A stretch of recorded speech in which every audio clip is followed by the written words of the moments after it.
Hello नमस्कार, मी छाया आपल्या सर्वांचं आपल्या आणखीन एका नवीन व्हिडिओमध्ये अगदी मनापासून स्वागत करते।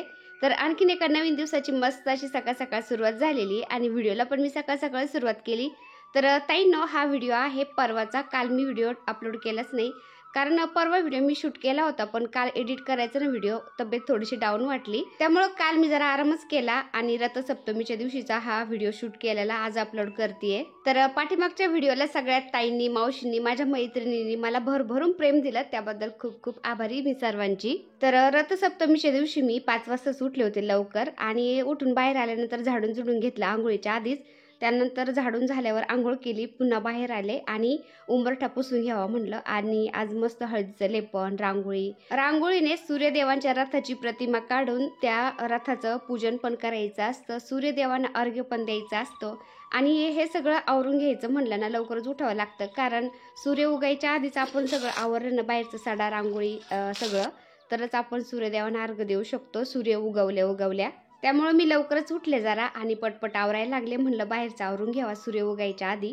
तर रथसप्तमीच्या दिवशी सूर्यदेवाची पूजा केल्यास सर्व सुख प्राप्त होतं असं म्हणतात आणि त्याचबरोबर शारीरिक आणि मानसिक त्रासापासून सुद्धा मुक्ती मिळते आपल्याला। आणि रथसप्तमी हा दिवस आहे ज्या दिवशी सूर्यदेव हिरे जडलेल्या सोन्याच्या रथामध्ये बसून येतात, त्यामुळं रथसप्तमी हा दिवस खूप महत्त्वाचा मानला जातो।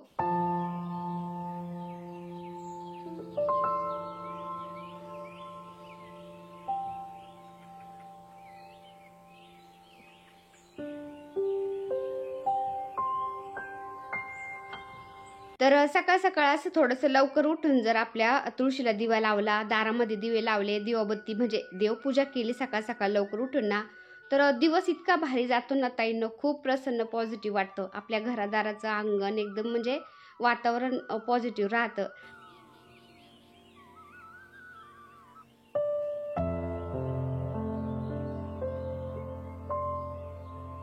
आणि एक संध्याकाळचं वातावरण आणि सकाळचं वातावरण मला इतकं आवडतं ना, तर संध्याकाळी सूर्य मावळायला गेल्यानंतर पण अशी लालिमा पसरते ना आकाशामध्ये, खूप भारी वाटतं। आणि तसंच सकाळी पण सूर्यदेव उगायच्या वेळेस पण तुम्ही बघू शकता आकाशामध्ये लालिमा पसरली आणि पाखरांचा चिवचिवाट चालू असतो सकाळी पण, आणि संध्याकाळी पण पाखरं असं घरट्यामध्ये बसायला जायच्या वेळेस पण त्यांचा चिवचिवाट चालू राहतो ना, इतकं छान वाटतं ना ताईंनो। आणि हे पहा, मस्त असं मी हळदीचं लेपन पण करून घेते, आता थोडंसं हळदीने सारवते, त्याच्यावरती मी रांगोळी पण काढते। तर एक दोन ताईंच्या कमेंट होते की ताई तू हळदीने सारवते, त्याच्या मागं काही शास्त्र आहे का? तर ताईंनो, शास्त्र वगैरे काही नाही, पण हळद ही चांगली मानली जाते। हळदीने सारवलं ना आपल्या घरामध्ये लक्ष्मी वास करते असं म्हणतात। तर हळद ही देवी लक्ष्मीला पण प्रिय आहे ना, त्यामुळे मी हळदीने सारवते आणि हळदीने सारवलेल्याच्यावर रांगोळी काढली ना ताईंनो, 2-3 दिवस म्हणलं तरी रांगोळी अजिबात पुसल्या जात नाही, मग किती ते वारा असू द्या किंवा काही असू द्या, एकदम व्यवस्थित राहते। आणि हळदीवर जर सारवलेल्याच्यावर आपण रांगोळी काढली ना, इतकी उठून दिसते ना ती रांगोळी, जास्त कलर भरायची सुद्धा गरज पडत नाही। तर आता थंडी गेलीच आहे, सकाळ सकाळ थोडंसं थंड वातावरण असते, पण त्याचं काही एवढं वाटत नाही मला आता, नाहीतर मग जास्त थंडी होती ना तेव्हा मला खूप त्रास व्हायचा। तर आता थंडी कमी झाली ना, मी लवकरच उठते आणि माझं रुटीनच मी बदली केलंय। आता सकाळी लवकर उठलं की घरातले कामं पण पटपट आवरतात।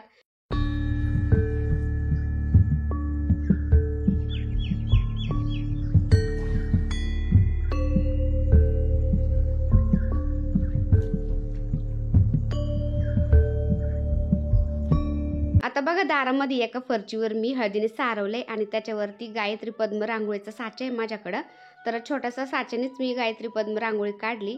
जास्त वेळ पण नव्हता, सूर्यदेवावरती पण आले होते, मला सूर्यदेवांना अर्घ्य पण द्यायचा होता आणि घरातली देवपूजा पण करायची होती। तर मग रांगोळी काढली मी, सूर्यदेवांना अर्घ्य दिला आणि झाडाचे फुलं तोडून आणले खालच्या गार्डनमधले आणि दरवाजामध्ये म्हणजे फुलं पण वाहिले आणि बाकीचे फुलं मी आता टेरेसवरून पण आणीन आतमधल्या पूजेला, कारण टेरेसवरती पण भरपूर फुलं झालेत। तर हे पहा, आपलं हळदीचं लेपन झालं, उंबरठ्यामध्ये रांगोळी पण झाली। आता तुळशीजवळ मी रांगोळी काढली होती, पण एका फरचीवर मी हळदीने सारवलं होतं ना तुळशीजवळ, तर त्या हळदीने सारवलेल्या याच्यावर मला सूर्यदेवांच्या रथाची प्रतिमा काढायची आणि रथाच्या प्रतिमेची पण पूजा करायची असते ना रथसप्तमीच्या दिवशी, त्यामुळे मी रथाची प्रतिमा काढते। तर तुम्ही बघू शकता 5 ते 5 ठिपक्यांची रांगोळी, फक्त अगदी सोपी आहे, तर दरवर्षी मी काढत असते ना। आणि ही रथाची प्रतिमा म्हणजे रथाची रांगोळी आपण एखाद्या पाट्यावर काढली तरी चालतं, पण मी हळदीने सारवले त्याच्यावरती काढली.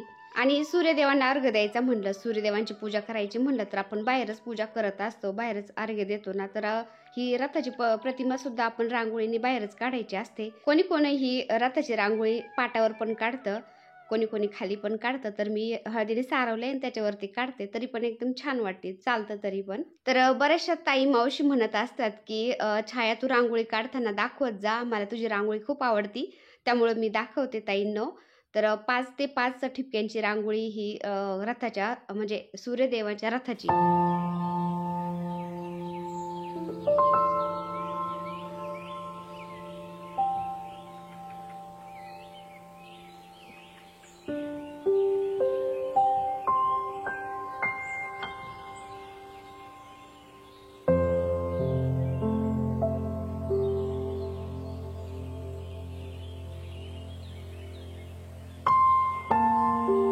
आता बाहेरचं सडा, रांगोळी, त्यानंतर हळदीचं लेपन, सूर्यनारायणांच्या रथाची प्रतिमा काढली मी, म्हणजे रांगोळी काढली, सूर्यनारायणाची पूजा झाली. आणि त्यानंतर म्हणलं आता वरती टेरेसवरती यावा गलंड्याची फुलं तोडण्यासाठी, कारण वरच्या झाड आहे ना जे गलंड्याचं, त्याला इतके फुलं आहेत ना, म्हणलं पूजेसाठी तेच फुलं घ्यावा आज. तर फुलं तोडायला आले ना, म्हणलं आपल्या चुलींकडून पण एक चक्कर मारावा, कारण फौजी साहेबांनी परवा रात्री याला कलर दिला होता, म्हणजे गेरू मारला होता, नाही सॉरी टेरिकॉटा मारला होता. आणि सकाळी पण त्यांनी वरती येऊन टेरिकॉटाचा एक हात मारलाय, डबल हात मारलाय या चुलीला ना, इतक्या भारी झाल्यात ना, खूप भारी वाटतात. आता त्याच्यावरती मी मस्त वारली पेंटिंग पण करणार आहे. तर हे सोनचाफ्याला मला 2 फुलं पण मिळाले वरती आल्यावर. तर खूप कळ्या येतात, ह्या एवढंसं सोनचाफ्याचं झाड आहे, पण त्याला खूप कळ्या येतात आणि खूप फुलं येत राहतात सारखे. आणि गलंडाचं झाड तर तुम्ही बघू शकता, एकदम पिवळं पिवळं झालंय सगळं, इतके फुलं असतात ना याला. तर हे सगळे फुलं तोडते मी आता घरातल्या पूजेसाठी.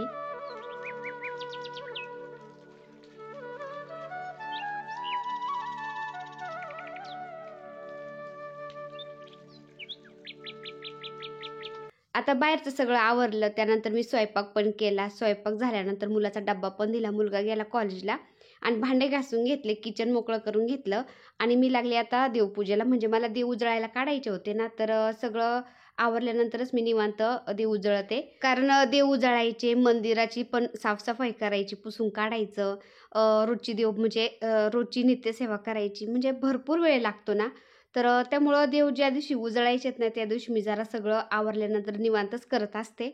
तर देव घेते ताटामध्ये मी काढून आता देव उजळण्यासाठी. आणि मंदिर पण जरा पुसून काढते, कारण आपल्या मंदिराला ॲक्रेलिक बसवलेलं आहे ना. आपण मंदिरामध्ये दिवा लावतो, धूप लावतो, आणि त्याचं थोडंफार का होईना असं काळपट जाऊन बसतंच त्या ॲक्रेलिकमध्ये. जी डिझाईन असते त्याच्यामध्ये पण धूळ जाऊन बसती.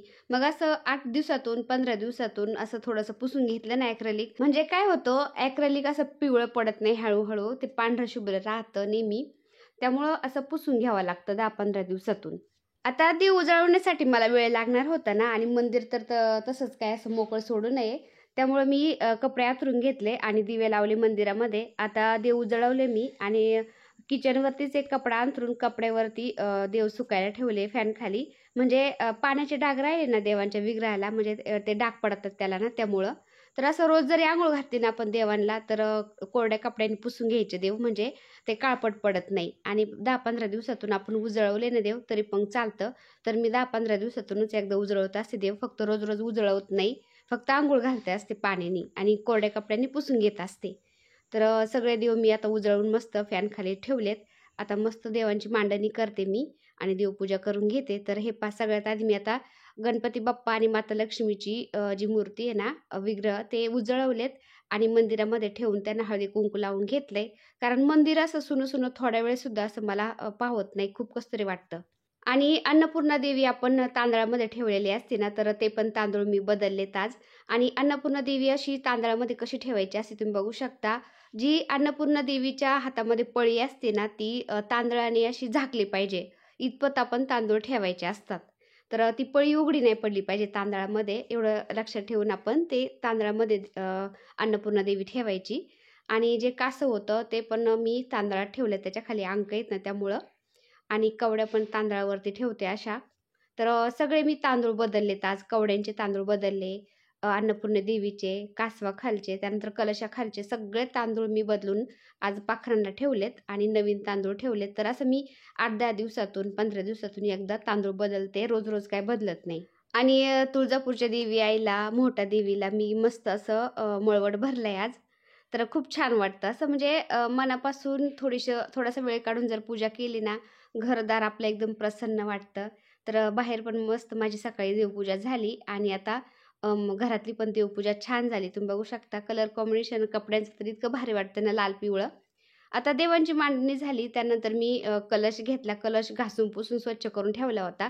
त्याच्यावरती कुंकवाने स्वास्तिक काढते आणि कलशाच्या गळ्याला नक्की आपण कंठाला धागा बांधीत जायचा. तर हळदी कुंकवाला 1-2 ताई आल्या होत्या ना, तर त्या बोलल्या की "ताई आमचं आहे ना नारळाला कोंबच येत नाही, कसं काय येत नाही, का बरं?" तर त्यांना विचारलं मी, "तुमचा कलश कसा आहे काय?" तर छोटा कलश होता त्यांचा. तर छोटा कलश घेतला ना, तर त्या नारळाला पाणी पोहोचत नाही, नारळ कोरडाच राहतो. त्यामुळं नारळाला कोंब येत नाही. तर आपल्या नारळाला किती छान कोंब आलाय तुम्ही बघू शकता. मस्त मोठाल्या मुळ्या फुटल्यात त्याला आणि कोंब पण बराच मोठा झालाय आता. तर कलशामध्ये मी ₹1 नाणं, 1 सुपारी, हळदी, कुंकू, अक्षता घातल्यात आणि नागवेलीचे पानं ठेवलेत आपले आणि जो नारळ म्हणजे नारळाला कोंब आला होता ना, तोच ठेवलाय मी. तर मस्त अशी देवपूजा झाली. तुम्ही बघू शकता आज रांगोळी पण काढून घेतली मी. गणपती बाप्पा तर मी हमेशा असं रांगोळीनेच काढत असते ना, खूप भारी वाटतं. आणि त्यातल्या त्यात माता लक्ष्मीचे आणि भगवान विष्णूंचे पाऊल पण काढलेत मी, दोघांचे जोडीचे. तर अशी देवपूजा झाली माझी आज, मस्त वाटतंय. तर रथसप्तमीच्या दिवशी मस्त अशी मी देवपूजा केली तुम्ही बघू शकता. तर रथसप्तमी अशी साजरी केली मी. तर चला आजचा व्हिडिओ मी इथंच एंड करते आता. व्हिडिओ आवडला असेल तर एक लाईक करा. चॅनलवर नवीन असाल तर प्लीज आपल्या चॅनलला सबस्क्राईब पण करा. चला तर भेटूया पुन्हा अशाच एका छानशा व्हिडिओबरोबर. तोपर्यंत बाय. व्हिडिओ बघितल्याबद्दल खूप खूप धन्यवाद सर्वांचे. सर्वांना श्री स्वामी समर्थ.